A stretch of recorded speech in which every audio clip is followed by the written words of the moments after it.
Hey, today. Thank you It's for I'm joining. live. Okay. Yeah. Hey, Okay. I'm just getting organized. My niece, you may hear her in the background because she's helping me do this. I'm Oh, up. here we go. I'm upstairs. Yeah. See, she's back there supporting me. I'm upstairs in my little attic atelier. I call it. I love the French. The French makes me feel so official and artistic.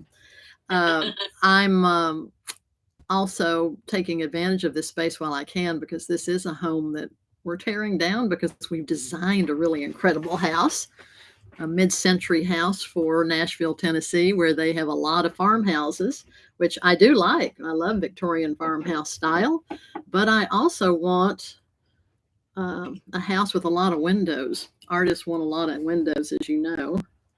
And we have a stream in the backyard, which is why we bought this property. And I want windows to let me in on the action, the nature. So I'm working on this piece here. You can kind of see it. And it's started with this piece of vintage fabric. I was a costume designer many years and I love using fabric. I love, costume vintage jewelry. I love the texture of all of it. I don't have so far any ribbons or buttons. I'll probably end up with those. This is a piece here. I don't. Can you see it? Yeah. This is a piece of scrap canvas that I was testing some designs for some tile I'm making, porcelain tile out of my art. We did it for a client. This was not the chosen one, but I like it, and maybe I'll use it in my new house. I love plaids. See the and this was done. I'm not sure I'm entirely finished with this. I'm a very intuitive painter, but this is specialty paper that had flower. Oh, that's my noisy phone. Had flower behind it. It had. I don't know where that phone is. It's okay. It has floral, embossed floral in the paper, and then I.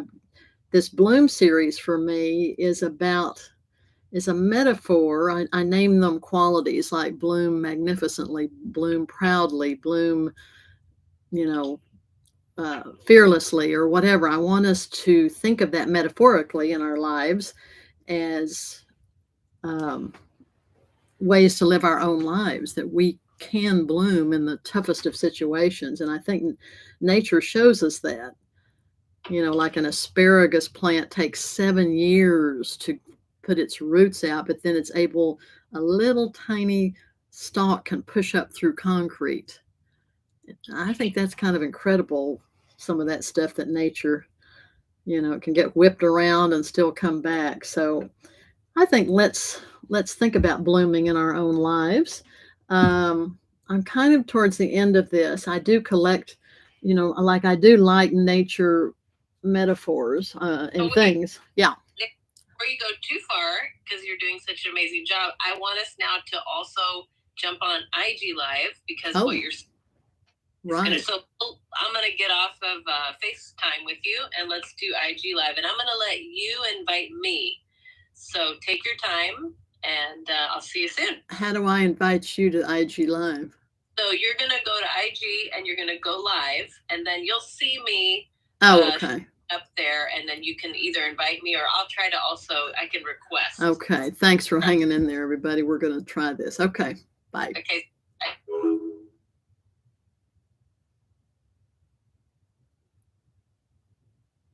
See if I can remember how to go live. We go down there.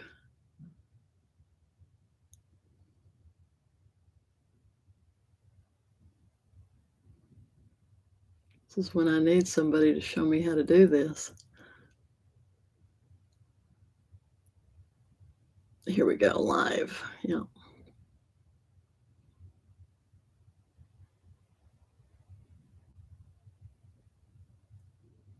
All right, I'm live, but it's not showing anything. Let's see what happens. How do I get this thing flipped around? Nice view of the roof, huh? Here it is, maybe. Yeah, there I am. Hi, everybody. I'm was talking about my bloom series of paintings I'm doing, and I've already started on YouTube Live. So bless their hearts, they may hear a repeat. Um, Here, I want to invite my niece. Hang on one second. Add as a moderator. There she is. Okay, my niece is coming on, who is also an artist, and she's basically encouraging me to take advantage of conversation on these media possibilities. Oh, that looks good on Instagram Live. I'm even wearing my Bloom sweater today. See, this is one of my favorite things in the whole world. Wherever I go in the world, people really love this sweater and want it. They think it's couture. In fact, I even wore it one time on a Miu Miu photo shoot in Paris with Kim Basinger, and the Parisians loved it even then. And this was my $25, flea market purchase in New York. I was in New York working with Kim on a movie, and I went to a street fair, and this was this gorgeous knit Peruvian sweater. Isn't it cute? Yeah, still love it. This is many years later. I've patched it up. I lined it so it wasn't so itchy. So that's some of my costume design stylist background. And I have taken a lot of that information and put it into my art. I found art in Italy about 18 years ago. I took a sketchbook somebody had given me, and it was so meditative. I'm the working mother of 4 children and now have 4 grandchildren. And I feel like I felt like I had a lot to say, number one. And number two, I just had observed artistic things. I have artist friends. I've seen world-class art collections in private homes and many museums around the world, etc. So I have this natural absorption of information that comes to me because I'm self-taught at everything. Even my costume design career, I never went to school for it. But what I did have was a wonderful liberal arts education at Stanford University, where the liberal arts teaches you to always observe, think, what's the deeper meaning, all that kind of stuff. So that's what I want for everybody today, to get into the little bit of the deeper, more meditative realm of things. And this series, Bloom, as I said earlier, was about qualities. Bloom effortlessly, bloom beautifully, bloom fearlessly. This is what metaphor for nature is showing us as human beings, that we can withstand a lot of torture and still find good. We can also still be beautiful in the middle of traumatic experiences. And I just want my art to bring a lot of joy and hope. So I use color, vibrancy, metallic. So it's, the light is shining. These paintings of mine are actually beautiful at night, under light or under candlelight. Here's one of my newer ones.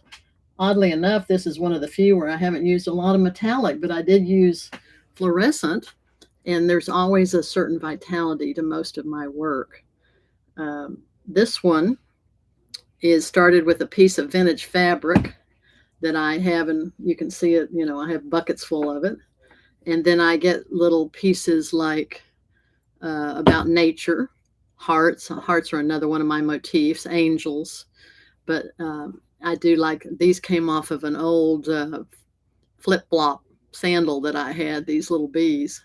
And I keep them. I'm a little bit, not a hoarder, but I do keep stuff, to have for my art. Like, I'll show you one right here. This is kind of good. See, this is one little drawer, and those are all hearts in there. So I do keep them I recently went through and organized everything, believe it or not. And I'm about to finish this up.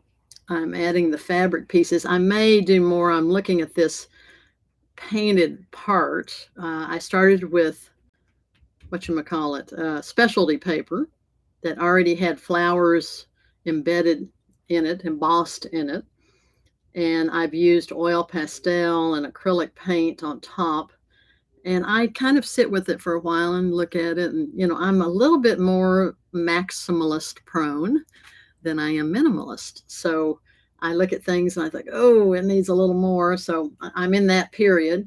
And then I'm also adding the fabric pieces. The other thing I do love are clouds. I don't know how I came to clouds, but I do love them in my pieces. And I think what it means for me metaphorically is that even though there might be clouds in the sky, the sun is always shining behind them. So that's a little bit of a childlike metaphor that I think is pretty profound and helpful. And the other thing about clouds that I noticed in Italy when I first started drawing is that they truly, in Italy at least, have a silver lining. I was like amazed. I thought, somebody must have been in Italy when they came up with that phrase, because I'd really never seen a silver lining quite like those clouds. I'm convinced it's because they're between all this water, that Italy comes down and it's surrounded by water, and all that moisture in the air does something to the light, because it is incredible light there. And we were just there for 3 weeks in January, which is kind of definitely off season. And I loved seeing Italy even in the winter. It's just, I think we can learn to train our eye to love anything wherever we are. And an Italian friend of mine there was telling me that she goes to Venice, that the only time that Venice seems to be not crowded is like the end of January up until Carnival in the middle of February. And she said it's very moody and foggy, and she does a lot of black and white photography when she's there. So, see, even then in the fog, you can be artistic. I think our lives are art. Whatever we think is what we are, people. There are a lot of ways to express beauty. These things aren't external to us, they're internal. Now, see, this is just an old piece of, I just kept this velour because I kept thinking I'd make something out of it because it's so soft, but I never did. So I'm just using it for my clouds this time. I hope I'm not talking too much, Ari. Ariane is my niece. She's monitoring me. I don't know if she's there or not, but all right, let's see.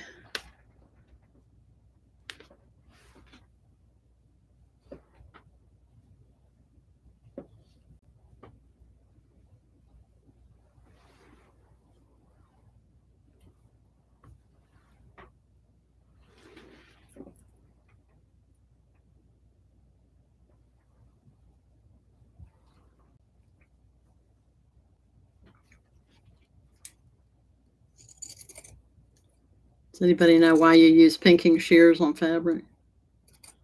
All you people that are seamstresses out there will know, but that keeps it from fraying.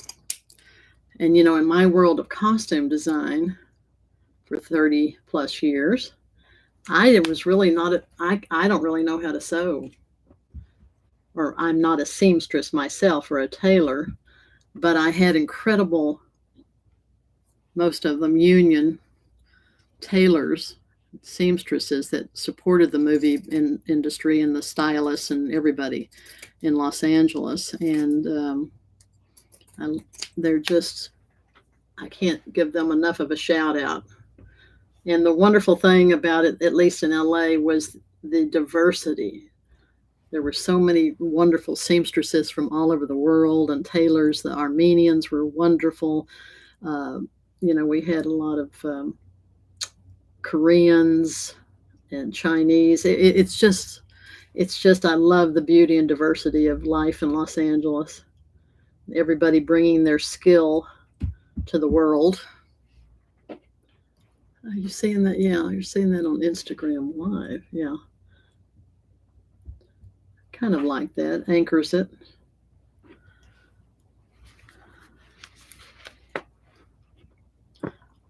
I'm hand sewing these pieces. You can see I started stitching here. I use my pins. What I like about this,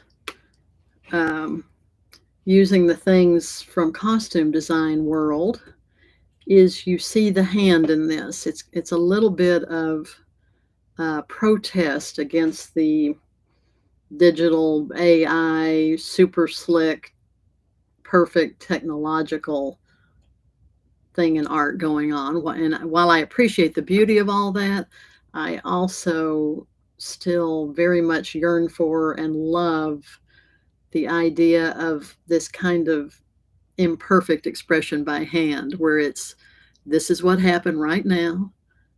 Here it is. Look, I didn't really cut that line so perfectly, but who cares? And I guess, having not been to art school either, quote unquote, other than life, um, I don't really have a lot of rules in my head. So I can able to just do whatever I want. I'm also at an age where that voice no longer exists, where I feel like I have to follow a trend. I don't think I ever was too much like that, but I definitely was. I was just looking at home movies recently and I thought, wow, I looked really good in my 30s and 40s. I wasn't too fat or too out of shape. And, but when you are in your 30s or 40s or 20s, you're thinking, oh, I need to lose 5 pounds or whatever it was. And honestly, we need to stop those voices. They're so insignificant and untrue most of the time. So, and that's saying again that I was a pretty confident person. So I can only imagine if you don't tend to flow in that direction, how hard it can be to shut that voice up. Um, all right, so now I've got to decide what to do.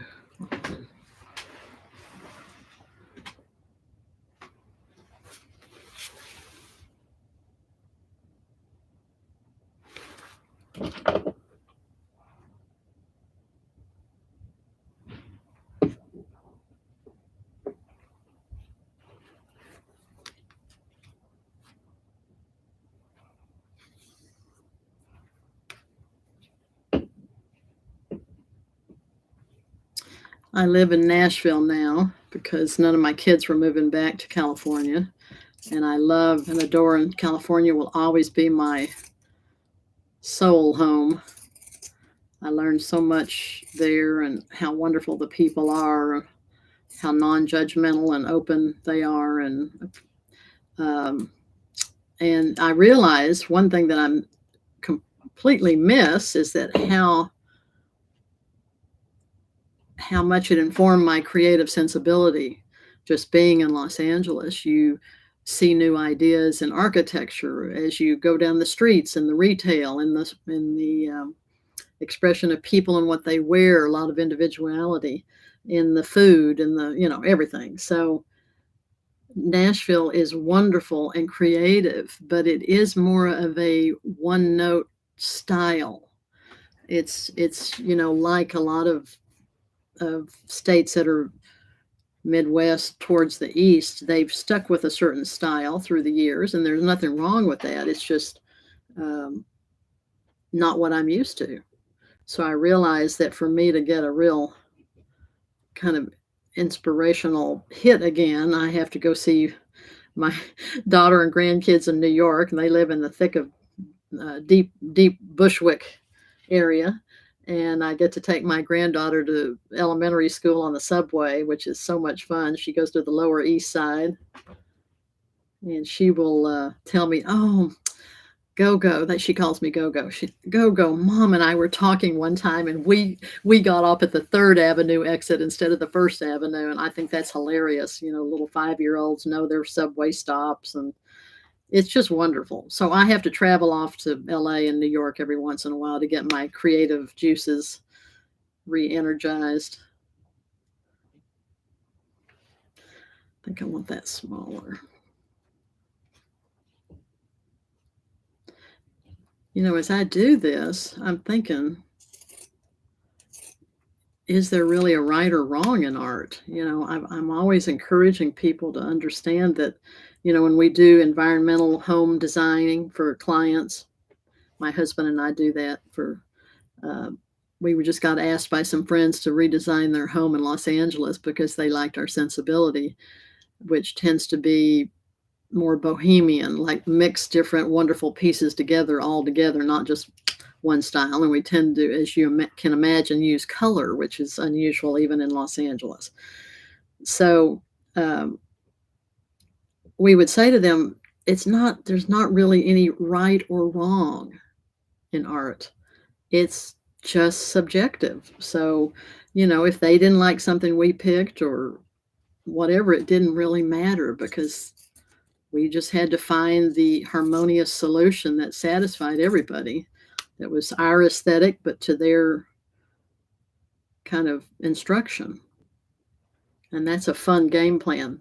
That's one of the wonderful things that I think the film business taught me. I worked in costume design for many years, and you come together as a group. You listen to ideas. You throw ideas out. You don't get too hung up in your personal position on the idea, and then they become this wonderful stew of possibility. And you don't take offense when somebody says no. You might argue your position once or twice, but you don't hang on to I am totally right and you're totally wrong, which is the problem we see in our politics today. Instead of just sort of throwing some good ideas out and seeing how we can work them out.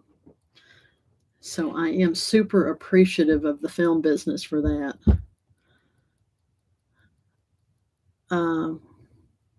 Also, let's see, I'm looking for my sewing stuff. Oh, here it is. Another great quality is, whoops, this went off maybe. Let's see. Yeah. Nor limit. My back. Who knows? Yeah. I may have gone off. Sorry, people. Here's some needlepoint I've been doing. This is for a slipper. Isn't that cute? That has, believe it or not, those are ends. Now, the friend that designed this for me back, that's going to fold over into a slipper, but the friend that designed this for me back in the 70s actually made all of this blue and white. But guess what? I didn't stick with that plan. Getting hot in here.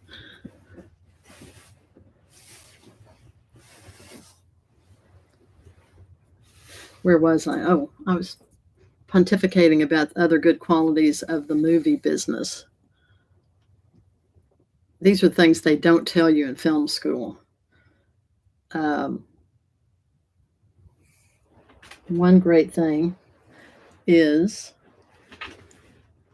you don't get to say no unless it's literally and 1,000 times. Actually, I don't even remember a time I ever said no. I mean, basically, you're not allowed that too much.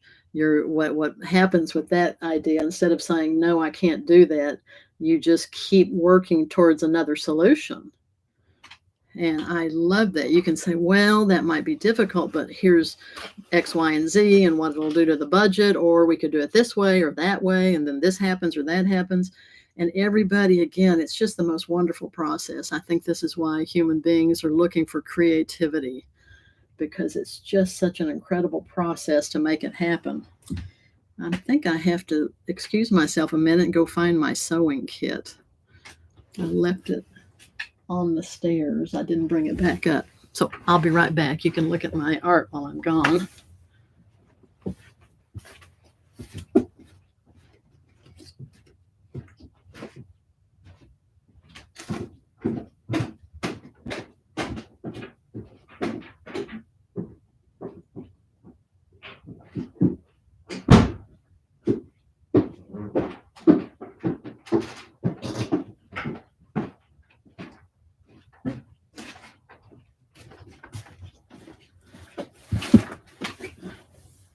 Here's my really fancy sewing kit. This is a little thing I got. See, I have to actually tie it closed now. I was in New York, let's see, the summer before COVID. Yeah, it was like 20, whenever that was. And August, not the best weather at that time of year. My husband had a musical he's working on that was in a festival. So you can imagine that festivals don't have much budget. And so I was doing 96 costume changes by myself in August on the streets of New York. Now, in addition, and this was a period piece set at the end of World War II and post World War II in Harlem. It's a interracial love story. And you guys can actually look at it if you want. It's wonderful. It's called Rose's War. You can access it at roseswar.com. And there's a little sizzle reel. For those of you that might not know what a sizzle reel is, that's a little kind of bit of footage that highlights what your story's about. And all the music's on there. But my story is that I had to buy this little sewing kit there. And the other thing that saved me tremendously was Etsy. I had to literally go through about 800 Etsy venues to find all my 1940s wardrobe. Number one, it's expensive. The older clothing gets, the more expensive it is these days. And then I had to go to, I hate to say, because I'm not a fan of it, some of the fast fashion stores. Because at that time, they were doing a lot of heavy 70s, which is a lot of heavy copying the 40s. For those of you that don't realize that, that's what the 70s is doing. They're hearkening back to the 40s. So between all of those things, and I had a wonderful local seamstress in New York making me a vintage 40s swimsuit, and we did a lot of stuff. And at night I was sewing everything because on Broadway in the theater, they have to be able to pull them off and change backstage and get back out there pretty quickly. So this was all kind of new to me, because in the film business, you get a lot of time and cut, and wardrobe gets to fool around with stuff, but not on stage. So some of these fabrics even might be from that. Definitely my little pink thing is here. And the other thing I found is that in New York, as opposed to LA, New York does not have the real estate for big rental houses full of costumes. LA has literally all the studios have them, and they're football length. They're huge, and they're crammed full of vintage wardrobe, and all this wardrobe they've used. See, this needle is not, and that thick thread is not wanting to come through this fabric real easily. So that's a big difference. New York, it's expensive and valuable, smaller real estate. So they do not have a lot of rental possibilities. And the few that exist are kind of smaller collections. So that's why I had to, a lot of designers even New York designers come to LA and rent a lot of their wardrobe from LA and ship it to New York. There are also famous ones in London, England, Rome. There are ones around the world that are known for their collections, certain things they specialize in. So designers have a lot of hard work to do, physically, mentally, organizationally. And you can't afford on most movies to make everything from scratch. It's too expensive. Back in the day of the studio system, they could do that and did do that, and they influenced fashion. But today, a lot of times, fashion is influencing the movies. Not to say that there aren't certain movies that have the luxury of that, but they tend to have big budgets to go with it.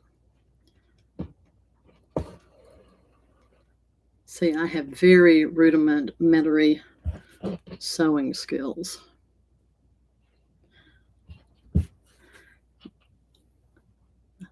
I've also found that I have a lot of color combinations that are very reminiscent of my childhood. Pink and green was big. Olive and turquoise was big. And I've now lived long enough that I've lived through most of these fashion periods that you guys are loving, the 70s, 80s, 90s. And so I'm comfortable with all the design and motifs of those periods.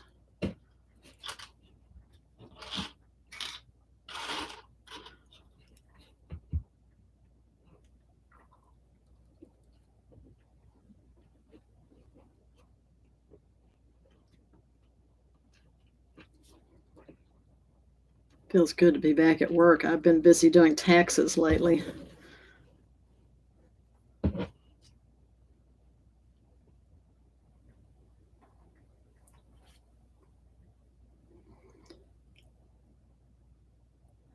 For me, as a self-taught artist, I'm constantly having to sort out how to attach things, especially in collage kind of work, so that it'll survive framing, survive time.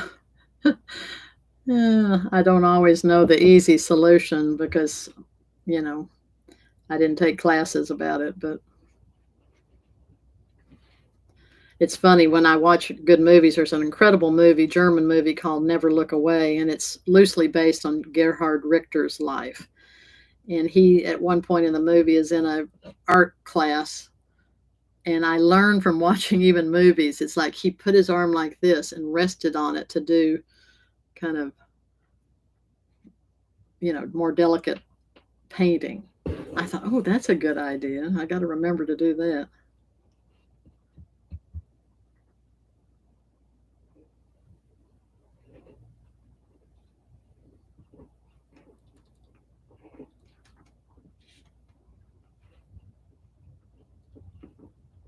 Yeah, got it. I may need pliers. Sometimes I wear a thimble and it gets sweaty. Come on through there. You know what I went to last night, by the way? It's one reason I'm feeling a spurt of energy this morning to create. I went to a concert in Nashville called Love Rising, and it's in support of the transgender community here in Tennessee that is beginning to get whacked by this kind of unthoughtful, unkind state politicians. The city of Nashville is very progressive and supportive. However, the state is not. And they're basically, in this regard, turning our attention from how bad their child services department is and how underfunded the public schools are, and saying we want to protect our children by getting rid of drag queens. And, my grandchildren have been babysat by my daughter's wonderful friend who dresses in drag and is one of the kindest, most thoughtful people I know. So I'm not concerned about that for sure. And what I'm concerned about is hate. So anyway, this concert last night was incredible. It was put together by Allison Russell. If you do not know her music, she's a Grammy, incredible female musician, and she brought in Jason Isbell, Amanda Shires, Maren Morris, Haley Williams from Paramore, who else? Yola. It was so much fun. It was about 4 hours, almost 5 hours at Bridgestone Arena to raise money for these causes. For it's starting with drag queens, but it'll it's abortion, it's a bunch of stuff. But in the gay community, it'll be about all things gay. They're trying to give the county clerks the option to not marry same-sex couples, that kind of thing. So I tend to pray and move my feet. I know that Christianity, as it's presented by these people, is very unattractive. It's unattractive to me. And yet I am a practicing Christian, but I look at the Bible as an inspired document, not a literal document. And believe in its power to heal hate, heal the body, heal the mind. So I go support these things for that reason too. Here, that looks better, don't you think? See, I've got a little framed in landing pad for my honeybee. I wonder if she should, well, maybe should have been up there on the flower, but that's okay. I'll put the butterfly up there. She can be down here investigating.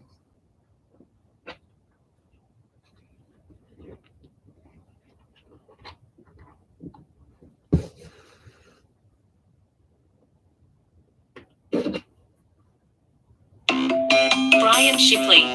Whoops. Sorry about that. Phone call in the middle of this. I forgot to turn my ringer off. Don't tell my brother-in-law that I had to decline him.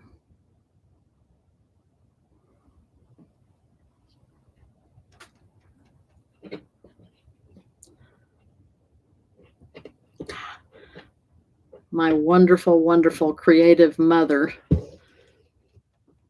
graduated, which is what I like to call passing on, graduating. She graduated in August, and I realized what a humongous influence she was on my life, my artistic life. I grew up in West Texas, in the middle of nowhere, and I had this naturally gifted, incredible mother who grew up with no money on the coast of Texas, and yet she had sophisticated, beautiful taste. And she came out to West Texas. She found a couture level seamstress out there, and they would rip out pictures from Vogue magazine and create fake Chanel suits and James Galliano or Valentino evening gowns, all beaded. Even the crochet trim on the Chanel suits, mother's friend Alva would hand crochet the trim. She had bound seams and weighted hems, and I mean, everything, just incredible. And I was no more interested in hanging out and learning it, but I did love watching it, the process. I wanted to be water skiing and out playing around. So this all came back to me when I needed it, when I was literally asked to be a costume designer. I'd been praying about making a transition out of story editing, and I had a couple of Me Too experiences, and I realized, oof, this isn't very much fun working with these people. So I was home with children, and I was praying, what can I do? And a girlfriend called me, who's still one of my best friends today, and said, you know, these young directors are coming out of the ad agency and they need a stylist. Stylist is what they call costume designers in commercials. And I did that for almost 20 years with that director. And he was perfect because he loved wardrobe, costume design. And in those days of high-end commercials, we did the 60s, the futuristic, Western, anything. It was the most fabulous training ground for my further costume career. And that all started with me watching my mom in San Angelo, Texas. And also my mother had antiques. First person really that did much of that out in West Texas. And then she had a little store, and she was always just dreaming up the most incredible stuff. She was big influence. And my brother-in-law that just called in the middle of this has been a lot of help closing up her estate. And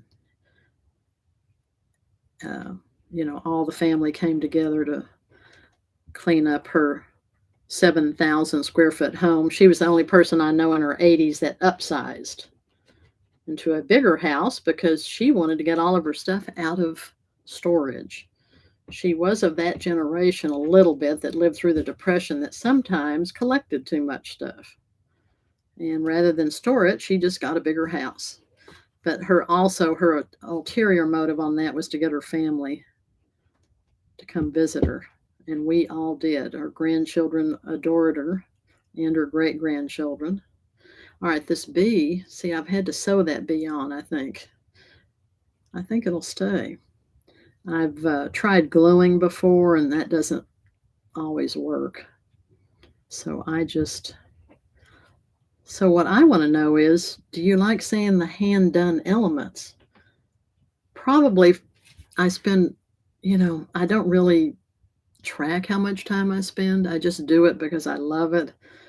And at the end of the day, I know that artists now, some of them are actually charging you by the square inch because, poor artists, we go in there to buy a tube of paint, it can be $40. That's the sale price.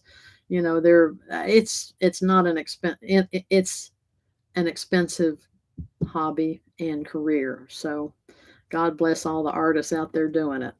And there's one, it's probably some of the reason we've learned also to upcycle and recycle, etc., because it doesn't cost as much. There's a place here in town I need to go check out called Turnip Green, I think, and they collect all kinds of stuff that you can go in as an artist and just take whatever you want, and then you just leave them a donation. I definitely got to go check them out, but I'm a little concerned I'll come home with too much stuff. I'm trying to use up what I have first. All right, so there's that bee's little green patch. Maybe that's enough for today. I don't know how long you guys are going to give a darn about this.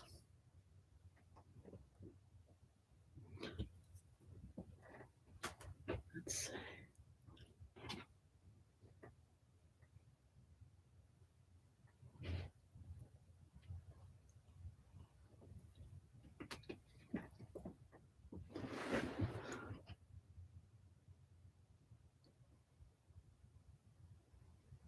Oh, hi, everybody. I have some people. I don't know if anybody's over there, but normally I might have on a TV show over there or some incredible music. I love Amanda Shires, Brandi Carlile, Allison Russell. They're all these. I mean, Nashville is just crazy good about music. You can literally go see somebody like Allison Russell for $15 at the little local place.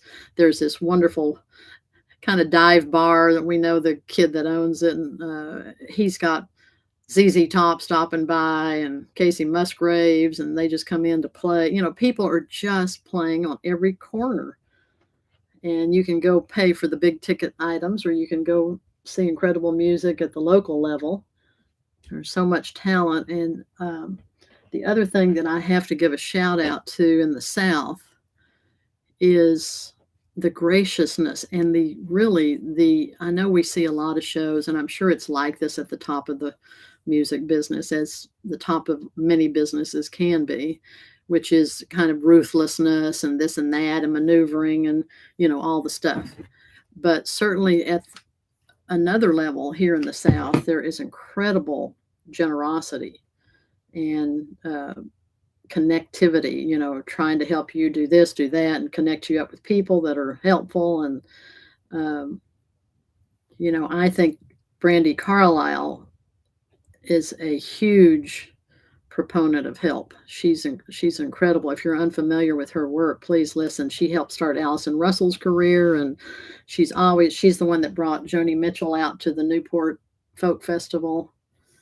She brought Dolly to the Newport Festival a couple of years ago, and that's a fabulous YouTube video. You need to watch Dolly perform with the Highwomen, they're called.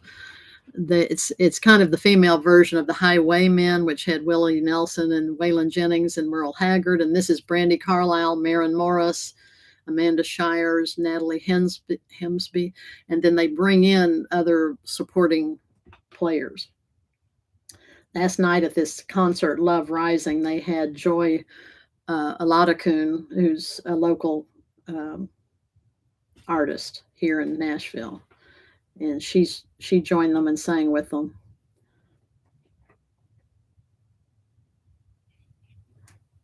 So please come at least Nashville, even if you're mad at the state of Tennessee. We need to help the city of Nashville maintain the island of progressive thinking. Knoxville and Memphis also vote progressively, by the way. It's like a lot of places. It's more rural, fear, kind of ignorance. You know how it is. They're nice people. They just don't know anybody that's different. Or if they do, I'm sorry if they're judging them. If they have it within their own families, probably, but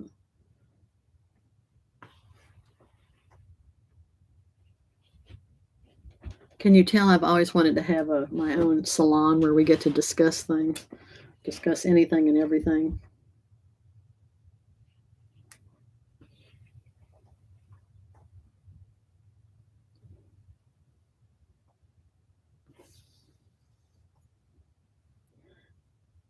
I do want to give a shout out to a couple of news sources that I love that you ought to have a look at if you're interested in the news, but in a non sensational way.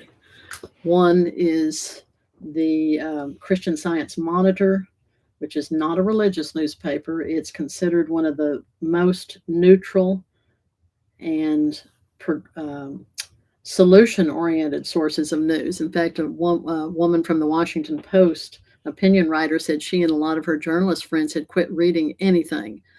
She said, except I read the Christian Science Monitor. It's the only newspaper giving hope, dignity, and agency. So that's good. And they've never lost a fact check. And they're pointing out where things are going on around the world that are, progressive points. They have different columns. They'll tell you why they've written it, to show the dignity of the refugees or to show that there are solutions going on. Anyway, it's just great. The other thing I love is this newsletter that you can get online. I've forgotten whether she uses Stack or where she's writing it, but it's called Letters to an American. And she's a very renowned history professor. Her name is Heather Cox Richardson. And she explains everything from a historical perspective. She puts it in context. And you can subscribe to her newsletter. Those are two really incredible resources. And then I do read my local. I read the Tennessean and the Tennessee Lookout, which is the Tennessean has a originally California editor. So they try to keep things, they try to expose the true story. And you guys have got to support. We've got to support the news. If that shuts down, we're all in trouble. If your local journalism shuts down, it just makes it easier for people to be in power that shouldn't be. So I would encourage all of you to check in with your local news, stay aware. Look, I changed my stitch. I didn't even realize that, but I was going along the edge and now I'm going within the fabric. Look how cute I love the way that looks. Just, that's what happens when you talk at the same time.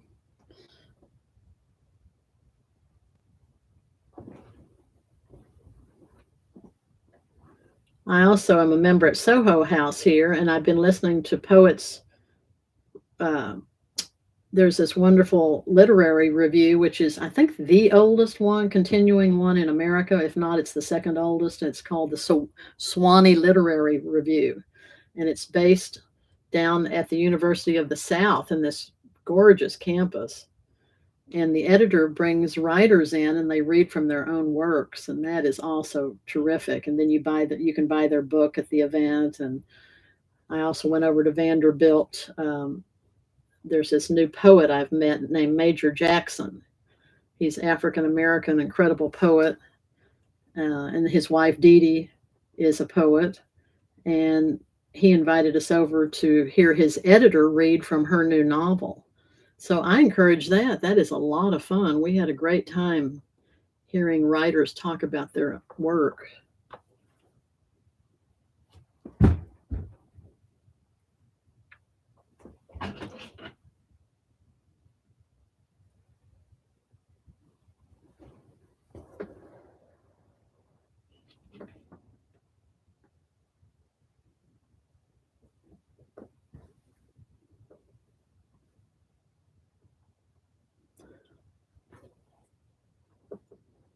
As soon as I finish this, I may close up shop for today, and then you can rejoin me when I decide if I'm doing anything else to this painting.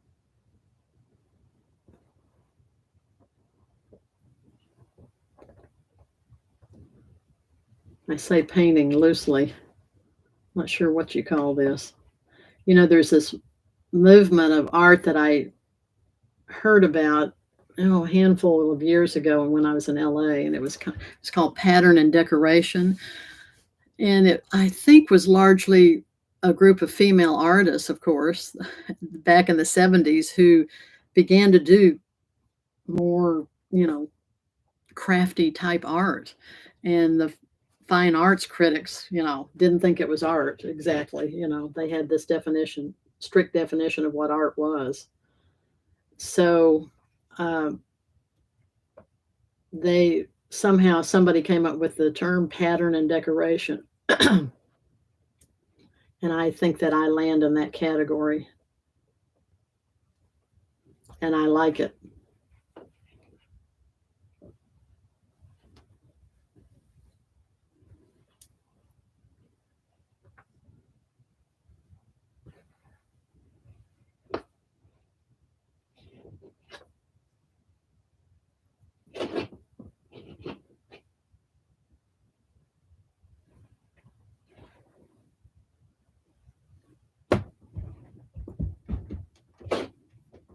I did not iron that piece of fabric. Maybe I will later.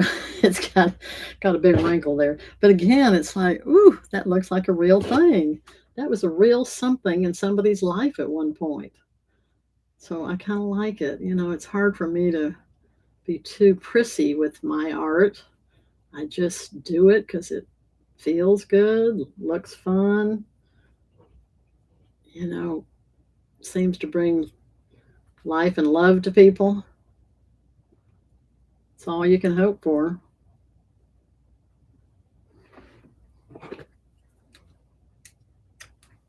Do not use these on paper. It ruins the things. Okay. Final comment. All right. I think that's enough for live action today. Thanks, everybody. I'll be back with more some point in the future here. Much love.